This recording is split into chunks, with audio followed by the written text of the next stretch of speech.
شروع اللہ کا نام لے کر جو بڑا مہربان نہایت رحم والا ہے۔ سب تعریف اللہ ہی کے لیے ہے جو سب چیزوں کا مالک ہے، یعنی وہ کہ جو کچھ آسمانوں میں ہے اور جو کچھ زمین میں ہے سب اسی کا ہے، اور آخرت میں بھی اسی کی تعریف ہے، اور وہ حکمت والا ہے، خبردار ہے۔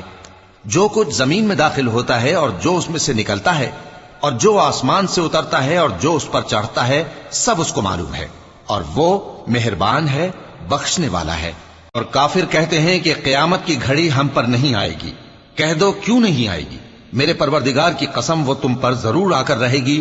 وہ پروردگار غیب کا جاننے والا ہے، ذرہ بھر چیز بھی اس سے پوشیدہ نہیں، نہ آسمانوں میں اور نہ زمین میں، اور کوئی چیز ذرے سے بھی چھوٹی یا بڑی نہیں مگر کتاب روشن میں لکھی ہوئی ہے، اس لیے کہ جو لوگ ایمان لائے اور عمل نیک کرتے رہے ان کو بدلہ دے۔